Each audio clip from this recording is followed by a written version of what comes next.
Question number 16, which bryophyte complete it's life cycle fully under water. कौन सा ऐसा bryophyte है जो फुली वाटर में रहता है? तो वह है रिक्सिया फ्लुइटेंस, या समटाइम्स फ्लोटिंग होता है। ठीक है। अगला question, which is commonly known as peat moss और बॉग मॉस। तो पीट मॉस या बॉग मॉस किसको कहते हैं? इस फैगनम को। अच्छा, इस फैगनम को पीट मॉस या बॉग मॉस क्यों कहते हैं?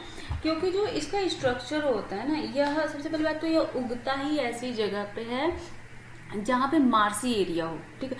मार्सी एरिया मतलब दलदली जमीन, और दलदली जमीन पर उगने के बाद जब ये सूखता है ना, तो ऐसा प्रतीत होता है, मतलब देखने के बाद ऐसा लगता है कि वो जमीन है, मतलब सूखने के बाद बिल्कुल जो वहाँ की एरिया है ना, वो जो जगह है उस जगह को ही हार्ड बना देता है।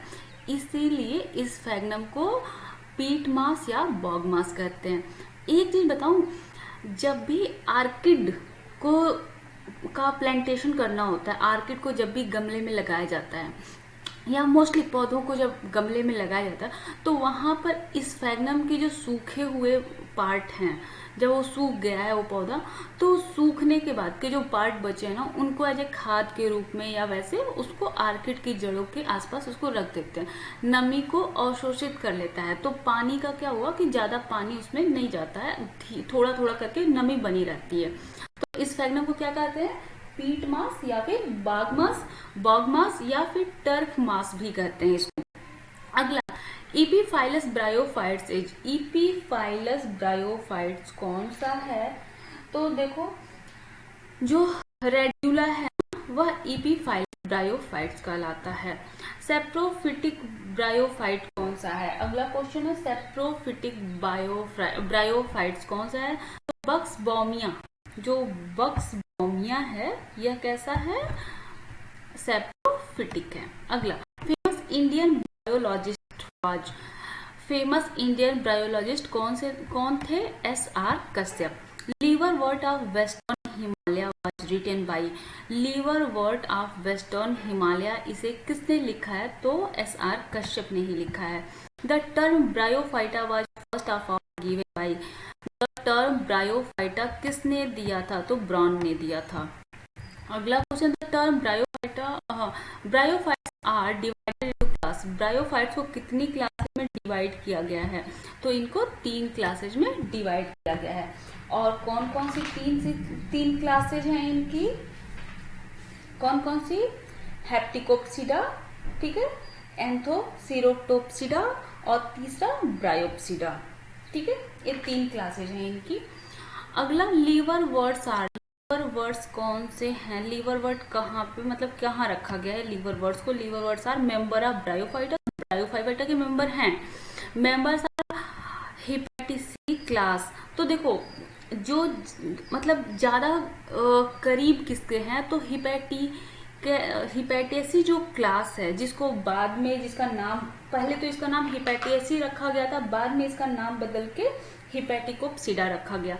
तो यह मेंबर है, लीवर वर्ड किसके मेंबर है? मेंबर्स ऑफ हिपैटिकेसी क्लास के। अगला क्वेश्चन है, राइजोइड्स जो हैं, rhizoids in thalloid form, rhizoids जो होते हैं in thalloid form of bryophytes are present on, जो थैलस के फॉर्म में, देखो अगर मैं ऐसे बनाऊं तो यह क्या है? रिक्शिया। ठीक है, यह रिक्शिया है, और इस रिक्शिया में ये जो ऊपर का पार्ट है उसको क्या कहेंगे? डॉर्सल पार्ट, और जो नीचे वाला पार्ट होगा उसको क्या कहेंगे? Ventral part. तो राइजोइड का मतलब क्या होता है? जड़ जैसा, लाइक अ रूट। तो राइजोइड कहाँ पर पाया जाएगा? ऊपर तो कभी पाया नहीं जाएगा, नीचे ही पाया जाएगा, तो वेंट्रल सरफेस में राइजोइड पाया जाता है। अगला क्वेश्चन है, one capsule is present in sporophyta. देखो, स्पोरोफाइट में सिर्फ कैप्सूल पाया जा रहा है, किस में? तो रिक्सिया में। रिक्सिया सबसे सिंपल होता है, सबसे सिंपल। मैंने कहा था ना कि इनमें क्या पाया जाता है? फूट, सीटा और कैप्सूल। लेकिन जो रिक्सिया है ना, उसमें सिर्फ और सिर्फ कैप्सूल पाया जाता है, सबसे सिंपल यही होता है इसमें। Elaters are present in capsule of, elaters किसमें पाए जाते हैं? तो देखो, मैंने क्या कहा था कि इलेटर्स कहाँ पाए जा रहे हैं? जो सबसे पहले है हिपैटिकोप्सिडा, हिपैटिकोप्सिडा क्लास में इलेटर पाए जाते हैं। उसके बाद जो दूसरी क्लास है एंथोसेरोटोप्सिडा, एंथोसेरोटोप्सिडा में स्यूडो इलेटर पाए जाते हैं। और तीसरा जो मॉस है या ब्रायोप्सिडा, उसमें इलेटर अब्सेंट होते हैं, नहीं पाए जाते हैं। तो यहाँ पर अगर हम बात करें तो सबसे पहले तो पता चल गया कि एंथोसेरास में नहीं पाया जाता है, क्योंकि एंथोसेरास किससे बिलोंग करता है, एंथोसेरोटोप्सिडा से। फ्यूनेरिया में नहीं पाया जाता है क्योंकि इससे में एक इससे बिलोंग करता है, ब्रायोप्सिडा से। अब बचा रिक्सिया और मार्केंसिया। तो रिक्सिया सबसे सिंपल है, सबसे सिंपल हिपैटिकोप्सिडा है, तो इसमें भी इलेटर नहीं पाया जाता है। इलेटर किसमें पाया जाता है मर्केंसिया में। ठीक है, इलेटर किसमें पाया जाता है, मर्केंसिया में। अगला question, which is commonly known as a hornwort. Hornwort किसे कहते हैं कॉमनली, तो जो एंथोसेरोटोप्सिडा के जीव हैं, एंथोसेरोटोप्सिडा के पौधे हैं, उनको क्या कहते हैं, हॉर्नवर्ट कहते हैं। और इसमें आता कौन है, एंथोसेरास आता है। एंथोसेरास किस में रखा गया है, एंथोसेरोटोप्सिडा में। अगला question, presence of pyrenoid algal character, जो एल्गल कैरेक्टर है वह किस ब्रायोफाइटा में शो होता है। तो जो प्रेजेंस ऑफ पायरेनोइड है ना, वह एंथोसेरास में शो होता है। किस में शो होता है, एंथोसेरास में शो होता है। अगला, pseudo elaters are present in, pseudo elaters किस में पाए जाते हैं। तो देखो, जो स्यूडो इलेटर्स किसकी खास बात होती है, एंथोसेरोटोप्सिडा की। और एंथोसेरोटोप्सिडा में कौन पाया जाता है, एंथोसेरास पाया जाता है। तो इसमें ऑप्शन नंबर सी हो गया होगा ना अब तक। तो ये सब कुछ, आगे बढ़े। स्पोरोजीनस टिश्यू डेवलप फ्रॉम एम्फीथेसियम इन, जो स्पोरोजीनस टिश्यू होता है वह डेवलप होता है एम्फीथेसियम में, किसके में। ठीक, तो ये क्वेश्चन ये पूछ रहा है कि जो स्पोरोजीनियस टिश्यू है वह किसकी खास बात है। तो देखो, स्पोरोजीनियस टिश्यू जो है ना, एंथोसेरोटोप्सिडा में पाया जाता है, यह इसी में पाया जाता है। स्पोरोजीनियस टिश्यू किस में पाया जाता है, एंथोसेरोटोप्सिडा में। The smallest bryophytes is, smallest bryophyte कौन है, तो जूप्सिस अर्जेंटिया जो है स्मॉलेस्ट ब्रायोफाइट है। स्मॉलेस्ट ब्रायोफाइट कौन सा है, जूप्सिस अर्जेंटिया। ठीक है, अच्छा, अगर ये पूछा जाए कि सबसे बड़ा लार्जेस्ट कौन सा है, तो इसी में दिया हुआ है डाउसोनिया। ठीक है, जो लार्जेस्ट है वो कौन सा है, देखो स्मॉलेस्ट कौन सा है, जुप्सिस अर्जेंटिया। और जो अगर लार्जेस्ट की बात करें तो लार्जेस्ट कौन सा है, डाउनसिया, डाउसोनिया है। ठीक है, अच्छा, इसको ना ऑस्ट्रेलियन मॉस भी कहते हैं। डाउसोनिया को क्या कहते हैं, सोनिया नाम ही ऐसा है, हमारे यहाँ की लग लीजिए। ठीक है, डाउसोनिया को क्या कहते हैं, Australian moss. The tallest moss is, जो टालेस्ट मास है वह कौन सा है, तो जो सबसे बड़ा मास है वह कौन सा है, डाउसोनिया। अगला question, name Riccia to a bryophytes was given in honour of, जो रिक्सिया नाम दिया गया वह किसके नाम पर दिया गया, रिक्सिया नाम किसके नाम पर दिया गया। एक पॉलिटिशियन थे, ठीक है, एक पॉलिटिशियन थे, उनके नाम पर रिक्सिया नाम दिया गया। Quaking bog form mass is, quaking bog form करने वाला मास कौन सा है, तो जो क्वैकिंग बॉग मास है, क्वैकिंग बॉग फॉर्म करने वाला जो मास है वह कौन सा है, स्फैग्नम। ठीक है, क्वैकिंग बॉग फॉर्म करने वाला मास कौन सा है, स्फैग्नम है। अगला, द लार्जेस्ट थायलॉइड ब्रायोफाइट इज, सबसे बड़ा थायलॉइड किसका होता है, सबसे बड़ा थायलॉइड किसका होता है, मोनोक्लिया का होता है। सबसे बड़ा थायलॉइड मोनोक्लिया का होता है। अगला question, group of 20 to 100 elaters, ठीक, is present at the base of capsule of, किसके कैप्सूल के नीचे फिक्स्ड 20 से लेकर 100 तक इलेटर्स पाए जाते हैं, इसके बारे में बताना है। तो देखो, सबसे पहले तो स्फैग्नम में तो पाया ही नहीं जाता है, क्यों? क्योंकि इस स्फैग्नम क्या है? मॉस है। इस स्फैग्नम क्या है? मॉस है। और इलेटस किसमें पाए जाते हैं? सिर्फ और सिर्फ किसमें पाए जाते हैं इलेटस?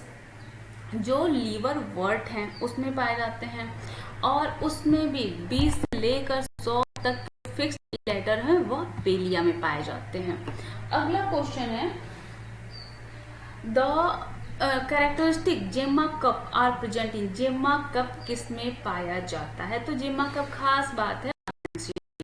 ठीक। अगला, अ सिंगल जेमा इन मार्केंसिया गिव्स राइज टू। जो सिंगल जेमा होता है इन मार्केंसिया में, जो एक सिंगल जेमा होता है उससे कितने थैलस बनते हैं? तो हमने क्या कहा कि जेमा क्या होता है कि जेमा में ए सेक्सुअल रिप्रोडक्शन होता है, और ए सेक्सुअल रिप्रोडक्शन जब जेमा में होता है तो उससे कितने थैलस बनेंगे? तो रिप्रोडक्शन के बाद 2 थैलस बनेंगे। अगला, bryophytes help in completion of. जो ब्रायोफाइट्स है वह किसमें हेल्प करता है? ठीक है, तो यह जीरो में हेल्प करता है। अच्छा देखो, जो सक्सेशन होता है ना, सक्सेशन, उसमें इसकी हेल्प होती है। ब्रायोफाइटा हेल्प कहाँ पे करता है? सक्सेशन में। मोस्टली देख रहे हो ये कहाँ पे उग रहे हैं? या तो चट्टानों पे, जैसे कि अगर हम फ्यूनेरिया की बात करें ना, तो या जो राख वाली चट्टानें होती है ना, राख वगैरह, वहां पर फ्यूनेरिया उगता है इजिली। इस स्फैग्नम कहाँ पे उग रहा है? जो दलदली जगह है, बिल्कुल मार्सी एरिया जो है वहां पे उग रहा है। तो इनकी बात क्या है कि जब सक्सेशन में कैसे हेल्प करते हैं कि जब हम जानते हैं ना कोई चट्टान है, किसी चट्टान पे सबसे पहले कौन उगता है? लाइकेन उगता है। सबसे पहले कौन उगता है? लाइकेन। और लाइकेन क्या करता है? उस जो चट्टान है उसको रप्चर करने का काम करता है, उसको, उसकी जो परत होती है ऊपर की परत, उसको खुरदुरा बना देता है। उसके बाद उस जगह पे कौन उग सकता है? ब्रायोफाइटा। उस पे कौन उग सकता है? ब्रायोफाइटा। तो जो सूखी वगैरह खराब जगह है उसको ठीक करने का काम सक्सेशन में जो सेकेंडरी हेल्प करता है वह कौन करता है? ब्रायोफाइटा करता है। अगला question, which bryophyte is suitable for growth of oxylophytes. कौन सा ब्रायोफाइटा है जो ऑक्जिलोफाइट्स की ग्रोथ के लिए सुटेबल होता है?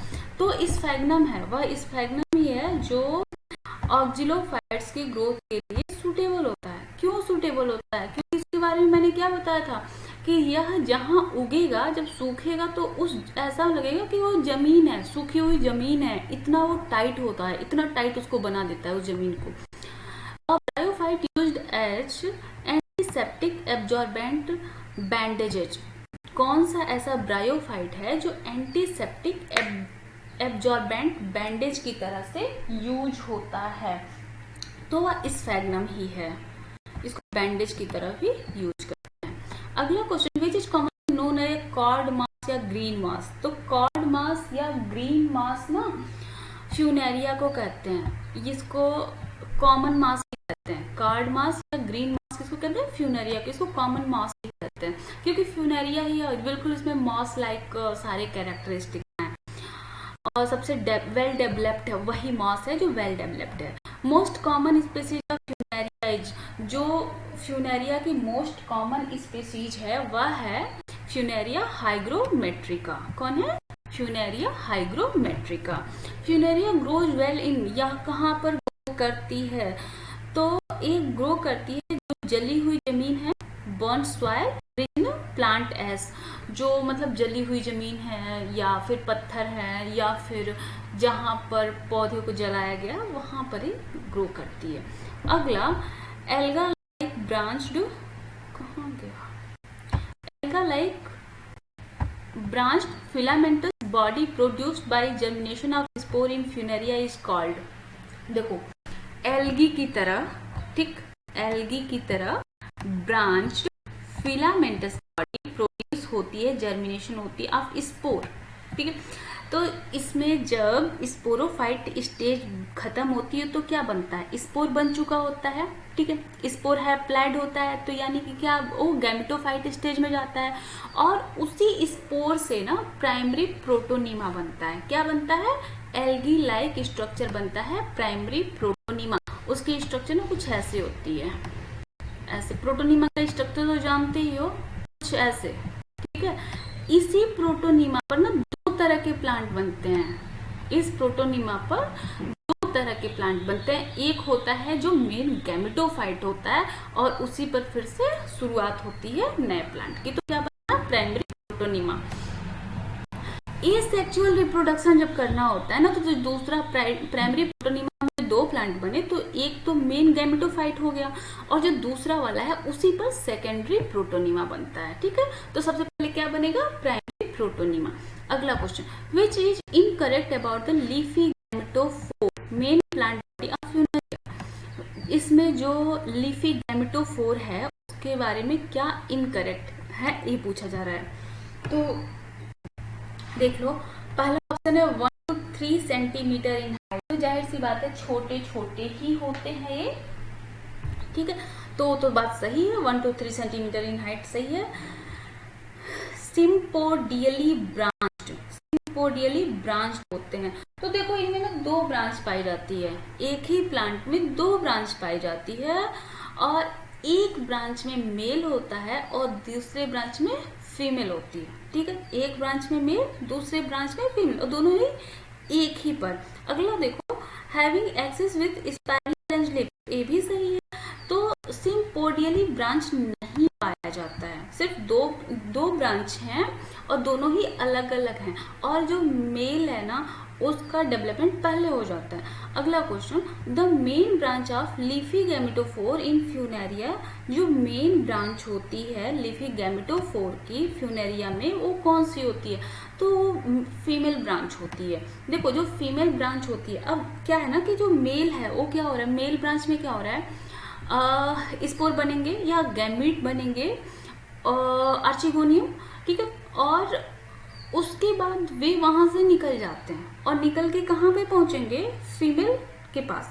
तो जो फीमेल ब्रांच है वह हमेशा ही इम्पोर्टेंट होती है, चाहे वो रिक्शिया हो या फिर कोई भी हो, उसमें फीमेल ब्रांच हमेशा ही इम्पोर्टेंट होती है। अच्छा, इनमें ना टीथ पाया जाता है। जो फ्यूनेरिया होता है ना, फ्यूनेरिया में 32 दांत पाए जाते हैं इनके कैप्सूल में, ये याद रखना। 32 दांत मानव में भी पाए जाते हैं ना, ह्यूमन बीइंग्स में भी, तो याद रखना इनमें 32 मतलब 32 दांत पाए जाते हैं। और वो भी 32 दांत कैसे होते हैं पता है? 16 अंदर 16 बाहर, मतलब 16 अंदर और 16 बाहर। तो ये भी क्वेश्चन में पूछा हुआ है कि फ्यूनेरिया में कितने टीथ पाए जाते हैं। आगे बढ़े, leaves of funaria are, funaria की लिव्स कैसी होती हैं? तो देखो कैसी होंगी, आपने देखा था ना इनको, कैसी थी ये? स्मॉल थी, ठीक है, सेसाइल भी थी, ओवेट, एक्यूट एपेक्स ये भी था, लेकिन उनमें मिड रिब थी। ठीक है, मिड रिब भी इसमें पाई जाती है। कुछ यूं होती है। ठीक है, आगे, राइजॉइड्स इन फ्यूनेरिया आर, जो फ्यूनेरिया के राइजॉइड्स हैं वो कैसे होते हैं? तो पहली बात, जो रिक्सिया के राइजॉइड्स हैं वे कैसे होते हैं? यूनिसेल्युलर होते हैं। लेकिन जो फ्यूनेरिया के राइजॉइड्स होते हैं वो कैसे होते हैं? मल्टी सेल्युलर होते हैं। तो सबसे पहला तो ऑप्शन नंबर ए और बी खत्म हो गया, दूसरा बचा ऑप्शन सी और डी, तो मल्टी सेल्युलर हैं। और उसके बाद एक ब्रांच भी होते हैं। कैसे होते हैं? ब्रांच। उसमें क्या प्रोटोनीमा बना ना, सबसे पहले क्या था, ऐसे प्रोटोनीमा बना, वहां से प्रोटोनीमा से राइजॉइड बने। ठीक, ऐसे राइजॉइड बने और ये राइजॉइड कैसे थे? ब्रांच थे। ठीक है, और इन सबके बीच में सेप्टा भी पाया जाता है। सेप्टा का मतलब ही क्या होता है? उनको सेपरेट करने के लिए जो बीच बीच में जगह ऐसे उनको अलग किया गया होता है ना, इसी को सेप्टा बोलते हैं। तो ये ऑप्शन नंबर डी। अगला, फिर leaves of moss plant contains, जो लीफ होती है मॉस प्लांट की उसमें क्या होता है?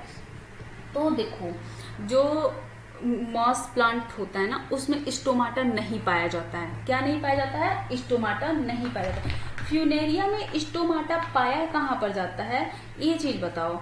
जो कैप्सूल होता है ना, कैप्सूल, उस कैप्सूल में जो एपोफाइसिस होती है ना, एपोफाइसिस यानी ये कहें कि जो सीटा होता है, सीटा फूड सीटा, और जो कैप्सूल है, कैप्सूल डिवाइड होता है 3 पार्ट में। कैप्सूल कितने पार्ट में डिवाइड होता है? 3 पार्ट में। उन 3 पार्ट्स में जो सबसे नीचे वाला पार्ट होता है वह होता है एपोफाइसिस। उसी एपोफाइसिस में क्लोरोफिल पाया जाता है। याद रहेगा ना, इसके कैप्सूल में सिर्फ एक जगह एपोफाइसिस में क्या पाया जाता है, क्लोरोफिल स्टोमाटा पाया जाता है, स्टोमाटा पाया जाता है। बाकी जो इसकी लीफ होती है वहां पर क्या होता है, स्टोमाटा नहीं होता है, क्या होता है, क्लोरोफिल पाया जाता है। ठीक, यहाँ पर सॉरी यहाँ पे कंटेंट क्लोरोफिल है, यहाँ पे ऑप्शन नंबर सी। तो स्टोमाटा नहीं पाया जाएगा और क्लोरोफिल पाया जाएगा, तो ऑप्शन नंबर सी होगा। और आपने क्या समझ लिया इसमें कि इसके कैप्सूल में एपोफाइसिस जो है वहां पर क्या पाया जाता है, स्टोमाटा, बाकी कहीं भी स्टोमाटा नहीं पाया जाता है। आगे बढ़े।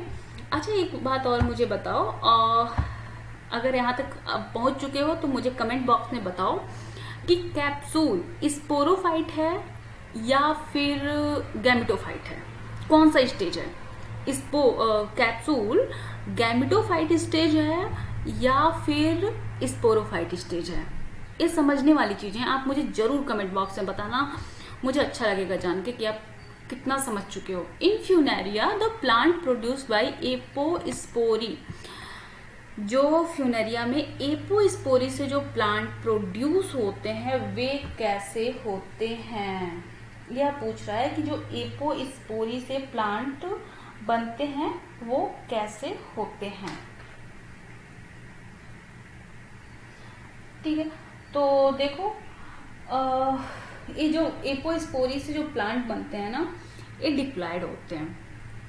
एपोस्पोरी क्या होता है, जो भी स्पोरोफाइट है ना, स्पोरोफाइट जब इंजर्ड होता है, ठीक है, जब इंजर्ड होता है तो फिर इसको एपोस्पोरी बोलते हैं। मतलब कोई भी स्पोरोफाइट जब होता है, फ्यूनेरिया का जो स्पोरोफाइट है ना, स्पोरोफाइट कैसा होता है, डिप्लॉयड होता है, और जब यह इंजर्ड हो जाता है तो फिर इसको एपोस्पोरी बोलते हैं। अब जाहिर सी बात है, अगर स्पोरी है तो वह कैसा होगा, डिप्लॉयड होगा। स्पोरोफाइट कैसा होता है, डिप्लॉयड होता है, और इसी स्पोरोफाइट से तो एपोस्पोरी बना है ना, तो इसलिए क्या होगा, डिप्लॉयड होगा। मुझे समझाना पड़ेगा इसको, आपको समझ लो। अब समझ गए आप कि डिप्लॉयड क्यों होता है, कि जो स्पोरोफाइट है वह इंजर्ड हो जा रहा है तो वो एपोस्पोरी करा रहा है, लेकिन जो है तो वह स्पोरोफाइट का ही ना, इसलिए वह डिप्लॉयड होता है। अगला, male and female sex organ in funaria are present on, तो मैंने इसके बारे में आपको बताया था कि सेम प्लांट पे होते हैं बट डिफरेंट ब्रांच होती है। अगला, फ्यूनेरिया कैसा होता है, होमोगैमस, प्रोटेंड्रस, प्रोटोगाइनस। तो देखो इनकी खास बात क्या होती है फ्यूनेरिया की, कि मेल और फीमेल दोनों ही सेम प्लांट पे हैं, ठीक है, सेम प्लांट पे हैं, अलग अलग ब्रांच पे हैं, ठीक है, लेकिन जो मेल है वह क्या है, पहले डेवलप हो जा रहा है, और जब भी मेल का डेवलपमेंट पहले हो तो उसको क्या कहेंगे, प्रोटोएंड्रस कहेंगे, प्रोटेंड्रस कहेंगे ना। अगला question, in Funaria the lips surrounding the archegonial clusters are called, जो फ्यूनेरिया है उसकी पत्तियां सराउंडिंग द आर्चिगोनियल क्लस्टर्स जब ऐसे घूमी घूमी सी होती है तो उनको क्या कहते हैं? तो देखो यहाँ पर समझो, आर्चिगोनियल क्लस्टर्स, यहाँ पे सारे मतलब मेल और फीमेल ऑर्गन्स हैं और इनके चारों तरफ ही लीफ पाई जा रही है, चारों तरफ घूमी घूमी सी लीफ है, तो इनको क्या करते हैं, पेरिकाइटल लीव्स। ठीक, आगे देखो, green upright sterile hair like structure among antheridia in Funaria is called, green हो, अपराइट हो, स्टेराइल हेयर लाइक हो स्ट्रक्चर एंथेरिडिया में, किसमें, एंथेरिडिया में, और उसे क्या कहेंगे, तो उसे क्या कहेंगे, पैराफाइसिस कहेंगे। अगला question, the antherozoids are spermatozoids in Funaria, जो एंथेरोजॉइड्स होते हैं या फिर स्पर्मेटोजॉइड्स होते हैं फ्यूनेरिया में, वे कैसे होते हैं? ठीक है, तो बताओ कैसे होते हैं, बाई फ्लैजिलेट, एंथेरोजॉइड्स कैसे होंगे, इनमें बाई फ्लैजिलेट्स होंगे, और कैसे होते हैं, तो देखो ये जो एंथेरोजोइड्स होते हैं ना कुछ यूं होते हैं, यूं यूं, ठीक है। ये दोनों फ्लैजिला है इसकी और ये ऐसे हैं। तो मतलब ये एक और आधा मतलब क्वाइल्ड होते हैं। जो ये एंथेरोजोइड्स होते हैं ना एक क्वाइल होते हैं, ऐसे घूमे हुए से होते हैं, क्वाइल होते हैं और इसमें से 2 फ्लैजिला निकली हुई होती है। तो biflagellate and 1.5 coiled. The neck of archegonium of Funaria has, इसमें पूछा जा रहा है कि जो नीक है आर्चिगोनियम की उसमें कितनी कैनाल सेल पाई जाती हैं। तो देखो इसमें या तो 6 कैनाल होंगी या फिर उससे ज्यादा 6 या मोर कैनाल सेल्स होती हैं। The simplest sporophyte among bryophytes is of, जो सिंपलेस्ट स्पोरोफाइट है वह कौन सा होगा, ये तो आप लोग भी जानते हो कौन सा होगा, रिक्शिया। आगे बढ़े। द स्पोरोगोनियम ऑफ फ्यूनेरिया है, जो स्पोरोगोनियम होता है फ्यूनेरिया का उसमें क्या होता है, फूट, सीटा और कैप्सूल सब होते हैं। फुल डेवलप्ड, अगर पूरी तरह से कहें डेवलप्ड तो कौन होता है, फ्यूनेरिया होता है। तो फूट, सीटा, कैप्सूल सब होते हैं। ड्यूरिंग डेवलपमेंट ऑफ स्पोर, अच्छा यहीं पर अगर ये क्वेश्चन पूछता था स्पोरोगोनियम ऑफ रिक्सिया हैज, तो उसमें सिर्फ और सिर्फ कैप्सूल होता। अगला question, during development of sporophyte in Funaria the first division in zygote is, development जब हो रहा है स्पोरोफाइट का तो पहला डिवीजन जो जाइगोट का होता है वह कैसा होता है, सबसे पहला डिवीजन कैसा होता है। तो इसमें एक ही चीज है, ट्रांसवर्स डिवीजन, और कौन सा होगा, ट्रांसवर्स डिवीजन होता है। अगला question, sporogenous tissue in Funaria develops from, जो स्पोरोजिनस टिश्यू होते हैं फ्यूनेरिया में वो कैसे डेवलप होते हैं, तो जो एंडोथेशियम होता है ना, एंडोथेशियम के जो बाहर वाला लेयर होता है उससे डेवलप होते हैं स्पोरोजिनस टिश्यू। किससे हो गए, आउटर लेयर ऑफ एंडोथेशियम से। द फंक्शन ऑफ सीटा इन मॉस, मॉस में सीटा का क्या काम है, इसका काम क्या है बताओ। सबसे नीचे फुट है, उसके ऊपर सीटा है और उसके ऊपर कैप्सूल है। तो इसमें इसका काम क्या है, कंडक्शन का काम है, मैकेनिकल का काम है और डिस्पर्सल ऑफ स्पोर्स, सारे काम इसी के हैं, ठीक। All of this. The apophysis region of moss capsule is, जो एपोफाइसिस रीजन होता है कैप्सूल का, मॉस कैप्सूल का जो एपोफाइसिस रीजन होता है वह कैसा होता है, उसका काम क्या होता है, यह पूछ रहा है। तो देखो एपोफाइसिस जो रीजन है उसमें क्या मैंने आपको बताया था कि एपोफाइसिस होता है, उसके ऊपर क्या होता है, कैप्सूल के 3 पार्ट हैं। सबसे नीचे एपोफाइसिस है, उसके ऊपर थीका है और उसके ऊपर क्या है, ओपर्क्यूलम है। ओपर्क्यूलम क्या करता है, ढक्कन का काम करता है। थीका में क्या होता है, जो भी एयर चैम्बर, स्पोर, ये सब कुछ कहाँ पे आ जाते हैं, थीका के बीच में आ जाते हैं, थीका में आते हैं। और जो एपोफाइसिस होता है वह क्या करता है, कंडक्टिंग स्टैंड होता है, मतलब कि उसी में क्या पाया जाता है, स्टोमाटा पाया जाता है, ठीक है।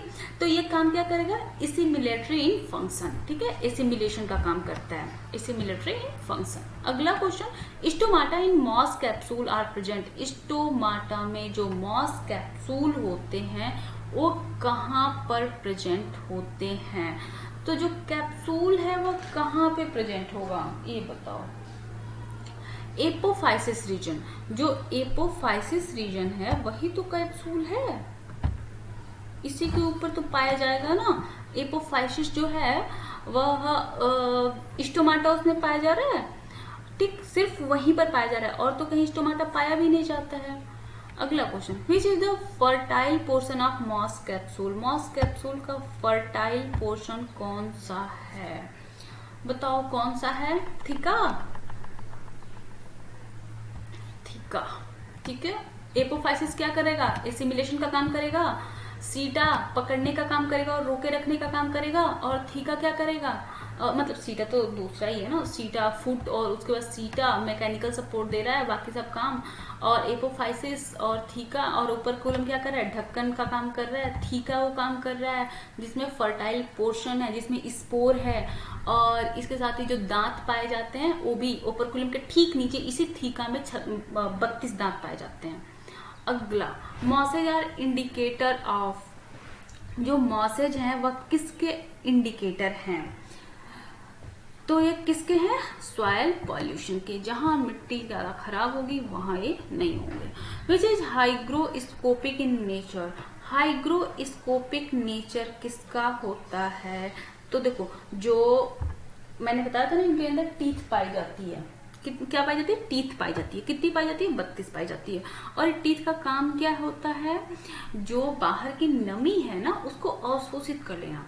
जैसे कि नमी बढ़ी तो बाहर वाले जो दांत होते हैं, 2 दांत, मतलब बताया कि 2 लेयर हैं, एक तो नीचे 16 ऊपर 16, तो जो ऊपर वाले हैं जैसे नमी बढ़ी ना तो उसको बड़े हो जाते हैं, ठीक है, और बड़े होके उसको नीचे वाले जो कवर है उसको पैक कर लेते हैं। जब गर्मी होती है तो ये सूख जाते हैं, और तब सूखने के बाद जो अंदर की स्पोर बने हैं ना वो फिर उड़ के बाहर निकल जाते हैं। जब तक गर्मी नहीं पड़ेगी तब तक ये उसको अपने अंदर ही कंट्रोल करके, मतलब बंद करके रखे रहता है। Spore dispersal in Funaria is achieved by, जो स्पोर डिस्पर्सल है फ्यूनेरिया में वह किसके द्वारा हो रहा है, तो वो हो रहा है पेरिस्टोम के द्वारा। किसके द्वारा, पेरिस्टोम के द्वारा। ये जो पेरिस्टोम टीथ है ना यही हेल्प करती हैं, जब मन करेगा बंद कर लेंगे, जब गर्मी होगी तो खोल देंगी। आगे देखो, viability of Funaria spores is, जो वायबिलिटी होती है फ्यूनेरिया स्पोर की वह कितने समय की होती है, तो बहुत ज्यादा होती है, बहुत ज्यादा, समझोगे 15 साल, ठीक है, ऑप्शन नंबर सी। अगला क्वेश्चन है, the spore germination in funaria gives rise to, जो स्पोर जर्मिनेशन है फ्यूनेरिया में वह होता है तो प्राइमरी प्रोटोनिमा। हमने बताया स्पोरोफाइट से जब ये चेंज हो रहा है गैमेटोफाइट में, तो स्पोर किस में चेंज हो जाते हैं, प्राइमरी प्रोटोनिमा में, ठीक है। उसके बाद leafy erect gametophore is produced from buds on, leafy erect gametophore एक कहाँ पर प्रोड्यूस हो रहे हैं, तो देखो जो प्रोटोनिमा बना, प्रोटोनिमा के बाद वो क्लोरोनिमा में चेंज हुआ, ठीक है, प्रोटोनिमा में क्लोरोनिमा में चेंज हुआ, और वही क्लोरोनिमा पे गैमेटोफोर बनते हैं। अगला question, the sporophyte of moss is, sporophyte जो मॉस की बात जब भी करे तो funaria, the sporophyte of moss is, moss का स्पोरोफाइट कैसा होता है, पार्शियली डिपेंडेंट होता है। देखो डिपेंडेंट तो होंगे ही, इनकी खास बात क्या है कि गैमेटोफाइट इनका मेन प्लांट बॉडी है, और जो स्पोरोफाइट हो क्या है, फुल्ली या फिर पार्शियली डिपेंडेंट होता है, तो ये पार्शियली डिपेंडेंट होते हैं गैमेटोफाइट पे। ब्रायोफाइट्स आर ऑफ, ब्रायोफाइट्स कैसे होते हैं, तो इनकी देखो इकोनॉमिक वैल्यू तो होती ही है, ठीक, लेकिन इकोलॉजिकल वैल्यू इनकी बहुत ज्यादा होती है। इकोनॉमिक वैल्यू तो है लेकिन इकोलॉजिकल वैल्यू बहुत ज्यादा है, क्यों, सक्सेशन में हेल्प कर रहे हैं ना, इसलिए। One character is common between Funaria and Dryopteris, हो देखो फ्यूनेरिया और ड्रायोप्टेरिस के बीच में कॉमन कैरेक्टर क्या है। अच्छा, ड्रायोप्टेरिस क्या है, बताओ, मोनोएशियस गैमेटोफाइट। आप मुझे बताना कि ड्रायोप्टेरिस क्या है, पढ़े होगा तो याद होगा। आगे बढ़ो, ये कहाँ आ गया, air gun mechanism of spore dispersal occurs in, air gun mechanism एक किसमें पाया जाता है, तो एयर गन मैकेनिज्म पाया जाता है स्फैग्नम में। किसमें पाया जाएगा, स्फैग्नम में।